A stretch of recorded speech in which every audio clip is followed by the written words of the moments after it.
रेगिस्तान में मानव समाज की विविधताएं सचमुच अद्भुत व आश्चर्यजनक हैं। इस तथ्य के बावजूद कि रेगिस्तान धरती पर अति गर्म स्थान है, वहां सदियों से मानव बसावट रही है। रेगिस्तान की सामाजिक विविधताएं अद्भुत हैं। हालांकि यह बात स्वीकार की जाती है कि मानवीय बसावट केवल रेगिस्तान के किनारों पर ही अधिक है और रेगिस्तान के मध्य भाग में केवल यायावर लोग ही रहते हैं। क्योंकि रेगिस्तान की विषम परिस्थितियों के अनुरूप अपने को ढालने की क्षमता मानव में कम ही होती है, इसीलिए रेगिस्तान में वह अपनी जीवन शैली में परिवर्तन कर जीवन यापन करता है। यही कारण है कि रेगिस्तान में विश्व की कुल जनसंख्या का बहुत ही कम भाग निवास करता है। जहाँ कभी आरंभिक सभ्यताएं जन्मी थीं, आज उनमें से कुछ स्थान रेगिस्तान में बदल गए हैं। ऐसे प्रमाण मिले हैं कि पूर्वी अफ्रीका के रेगिस्तानी क्षेत्रों में हमारे पूर्वज रहा करते थे। नील, टिग्रिस, यूफ्रेट और सिंधु नदी घाटी के रेगिस्तानों में रहने वाले लोगों ने ही सर्वप्रथम कृषि के आर्थिक पक्ष को समझा था। रेगिस्तान में बसावट सिंचाई, कृषि और आवासीय प्रक्रियाओं से धीरे धीरे आर्थिक विकास होने लगा। इस प्रक्रिया में पहली बार बाधा पेयजल और सिंचाई के लिए पानी की कमी के रूप में प्रकट हुई। रेगिस्तान में रहना हमेशा से ही दुष्कर रहा है। हवा और पानी जीवन के लिए आवश्यक है, लेकिन जीवन यापन के लिए 3 आधारभूत आवश्यकताओं भोजन, कपड़ा और मकान को रेगिस्तानी क्षेत्रों में जुटा पाना कठिन है। रेगिस्तान में हवा तो प्रचुर मात्रा में उपलब्ध है, लेकिन यहाँ पानी, भोजन एवं कपड़ों के निर्माण के लिए आवश्यक सामग्री की आपूर्ति कम ही होती है। जहाँ पर्याप्त जल नहीं होगा, वहाँ अन्न का उत्पादन भी अपर्याप्त होगा। यह स्थिति लंबे सूखे के दौरान और भी गंभीर हो जाती है। निर्माण सामग्री के अभाव में रेगिस्तान में घर बनाना भी चुनौती भरा कार्य है। हालांकि यहाँ यह समस्या कभी हल नहीं हो सकती। रेगिस्तान में रहने वाले लोग अधिक गर्मी और अधिक सर्दी से बचना चाहते हैं। गर्म रेगिस्तानों में रातें तो बहुत ही ठंडी होती हैं, लेकिन यहाँ रेतीले तूफान, बालू के टीलों का विस्थापन और उड़ती रेत की आंधी आदि आपदाएं संकटकारी होती हैं। रेगिस्तान में घर बनाने के लिए आवश्यक सामग्री का अभाव होता है। प्राचीन काल में लोग प्राकृतिक शरण स्थलों जैसे गुफाओं में रहते थे। फिर धीरे धीरे लोगों ने चट्टानी पत्थर और धूप से तपी मिट्टी की ईंटों से घर बनाना आरंभ किया। रेगिस्तान के सभी आवास स्थलों को उच्च ताप और ठंड के विरुद्ध कुसुमवाहक होना चाहिए। रेगिस्तान के ग्रामीण इलाकों में भी घरों को धूप से तपी मिट्टी की ईंटों से बनाया जाता है। क्योंकि यहाँ बारिश नहीं होती, इसीलिए ईंटों का जलसह वाटरप्रूफ होना आवश्यक नहीं होता है। रेगिस्तान में घर बनाने में जानवरों की खाल, लकड़ी और कपड़ों का उपयोग किया जाता है। घरों के समूह प्रायः गड्ढों या नकलिस्तान के आसपास होते हैं। रेगिस्तानी लोगों को स्थायी आवास की आवश्यकता होती है। यायावर लोग अस्थायी घर का निर्माण करते हैं। ये लोग कपड़ों और लकड़ी के ढांचों से शामियाने बनाते हैं। मंगोलियन रेगिस्तान में रहने वाले लोग भेड़ के ऊन से यूट बनाने वाले तंबू जैसी संरचना बनाते हैं। यह नबदा लकड़ी की संरचना पर बना होता है और इसके शीर्ष पर एक छेद होता है, जिससे भोजन बनाने के दौरान निकला धुआं बाहर निकलता रहता है। दक्षिण पश्चिम अमेरिका की मूल पारंपरिक होपी और जुंटी जनजातियां लकड़ी, पत्थर और मिट्टी से पुबलोस नामक के घर बनाती हैं। इनकी मोटी दीवार और छोटी खिड़कियां घर को अंदर से ठंडा रखती हैं। नेवासोज लोग लट्ठे और मिट्टी से घर बनाते हैं। सैन जनजाति दक्षिण अफ्रीका के बुशमैन भोजन और शिकार की खोज में एक स्थान से दूसरे स्थान पर भटकते रहते हैं, इसीलिए ये लोग स्थायी घर नहीं बनाते हैं। इनके अस्थायी घर घास और झाड़ियों से ढककर बनाए जाते हैं। इसे अंदर और बाहर दोनों तरफ से मिट्टी और गोबर के मिश्रण से लीपा जाता है। रेगिस्तान में आधुनिक तकनीकों की घुसपैठ के कारण यहाँ प्राकृतिक आवासों में परिवर्तन होता आया है। रेगिस्तान के निवासियों द्वारा कपड़ों का चुनाव जलवायु, स्थानीय संस्कृति और धर्म के अनुसार किया जाता है। रेगिस्तान के अधिकतर पारंपरिक लोग गर्मी से बचने के लिए ढीले ढाले कपड़े पहनते हैं। रेगिस्तान में हल्के रंग के कपड़े पहने व्यक्ति की तुलना में कपड़े न पहनने वाले व्यक्ति को दोगुनी गर्मी लगती है। ढीले ढाले कपड़े पसीने को भी सोखते हैं और हवा के लगने पर ठंडक उत्पन्न करते हैं। ढीले ढाले कपड़ों में व्यक्ति को कम पसीना आता है, जिससे शरीर से जल की हानि भी कम होती है। अरब और उत्तरी अफ्रीका के रेगिस्तानों में रहने वाले यायावर समुदाय के पुरुष अपने चेहरे को धूप और बालू से बचाने के लिए कपड़े से ढक लेते हैं। पश्चिमी अफ्रीका के सहारा रेगिस्तान के किनारों पर रहने वाले फुल्नी जाति के लोग अपने सिर को पौधों के रेशों और पत्तों से ढकते हैं।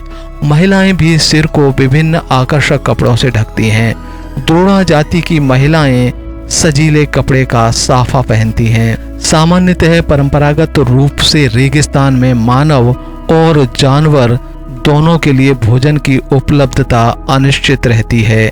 कुछ रेगिस्तानों में कृषि की सीमित मात्रा से भी वहां भोजन पनप रहा होता है। रेगिस्तान में सभी पौधे नहीं उगाए जा सकते। रेगिस्तान में कोई विशेष अनाज उगाना आसान नहीं है।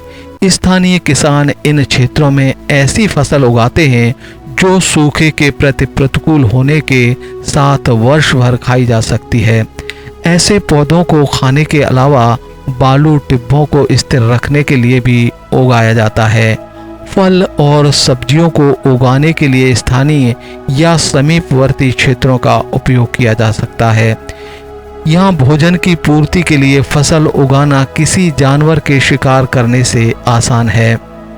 रेगिस्तान के स्थानीय निवासी यहाँ की विषम परिस्थितियों में भी भोज्य पदार्थों की खोज करना जानते हैं। उदाहरण के लिए शताब्दियों से सोनारन रेगिस्तान स्थानीय लोगों की भोजन संबंधी आवश्यकताओं की पूर्ति में सहायक है। यद्यपि यहाँ उपयोगी पौधे भी अपर्याप्त होते हैं। रेगिस्तान की कुल वनस्पतियों में से 20% खाने योग्य हैं। सोनारन रेगिस्तान और इसके समीप के क्षेत्रों में रहने वाली 50 से अधिक पारंपरिक सभ्यताओं के लगभग 540 पौधों का उपयोग खाद्य पदार्थों के रूप में किया जाता है। रेगिस्तान में रहने वाले लोग पारंपरिक रूप से बिना उपजाए विभिन्न पौधों के बीज, जड़, गिरी और फलों का भोज्य पदार्थ की तरह उपयोग करते हैं। कार्बोहाइड्रेट और रेशा युक्त ये वानस्पतिक भोज्य पदार्थ अधिक समय में पचते और अवशोषित होते हैं। भोजन बनाने की पारंपरिक विधियों में पोषक तत्वों की अधिक मात्रा सुरक्षित रहती है।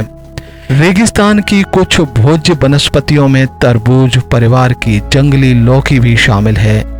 ऐसे पौधे सहारा और विश्व के अन्य गर्म स्थानों में प्रचुरता से उगते हैं। स्थानीय लोग यह जानते हैं कि पूरी तरह पकी लौकी के बीज बहुत तीते गूदे से पूर्ण रूप से अलग कर खाने योग्य होते हैं। भुने एवं उबले हुए इस गूदे में तेल की मात्रा काफी होती है। इसके पौधे भी खाने योग्य होते हैं। रेगिस्तान में गूदेदार तनों को चबाकर भी पानी की आपूर्ति की जाती है। रेगिस्तान में रहने वाले लोग कांटेदार नागफनी का एक प्रकार के फल को टूना कहते हैं। यह खाने योग्य होता है। इस फल को खाने से पहले इसकी ऊपरी सतह पर स्थित कांटों को अलग करने के लिए सावधानी से छीला जाता है। इस फल का उपयोग पेय और मुरब्बा जेली बनाने में किया जाता है। इसके बीजों को सुखाकर आटे के रूप में उपयोग किया जाता है। इसी प्रकार रक्तिम नारंगी काष्ठीय झाड़ी ओक्टिलो को भी कच्चा खाया जाता है। स्थानीय लोग वनस्पतियों के बीजों और फूलों से चाय बनाते हैं। रेगिस्तान में पाए जाने वाला सजीव पौधा नमी और ग्लूकोज की अच्छी खासी मात्रा रखता है। इस पौधे की जड़ को भुना भी जा सकता है। इसके तने और फूलों को भी भली भांति खाया जाता है।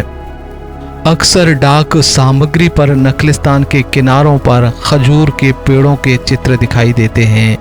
ऐसा माना जाता है कि खजूर के पेड़ का मूल स्थान दक्षिण पश्चिम एशिया और उत्तरी अफ्रीका के रेगिस्तानी नखलिस्तान है। सहारा रेगिस्तान में पोषक तत्वों में समृद्ध होने के कारण खजूर को सूखने पर अनाज के साथ मिलाकर लंबे समय तक रखा जा सकता है। खजूर की पत्तियों को पकाकर सब्जी की तरह उपयोग किया जाता है। आर्थिक तंगी के समय लोग इसके बीजों को पीसकर आटे में मिलाकर रोटी बनाते हैं। खजूर के फूल भी खाद्य पदार्थों में शामिल हैं। इसके फूलों की कलियों का उपयोग सलाद और सूखी मछलियों से स्वादिष्ट भोजन बनाने में किया जाता है। सामान्यतः रेगिस्तान में रहने वाले लोगों का आहार जैविक वसा और प्रोटीन से समृद्ध होता है। रेगिस्तान में वर्षा की वार्षिक मात्रा में काफी अंतर होने के कारण रेगिस्तान के किनारों पर आहार की बहुत अधिक विविधताएं देखने को मिलती हैं। आधुनिक तकनीकों के कारण रेगिस्तानी जीवन की परंपरागत आहार आदतों में बहुत परिवर्तन आया है। संसार के अन्य क्षेत्रों की भांति रेगिस्तान में भी जनसंख्या का घनत्व बढ़ रहा है। 20वीं शताब्दी के आरंभ से रेगिस्तान में निरंतर जनसंख्या बढ़ रही है। आज रेगिस्तान में विश्व की जनसंख्या का लगभग 6वां भाग निवास करता है। यहाँ जनसंख्या के बढ़ने के कई कारण हैं। प्राचीन काल से ही यहाँ के लोग परंपरागत रूप से बच्चों को आर्थिक विकास और सुरक्षा में सहायक मानव बल के रूप में देखते आए हैं।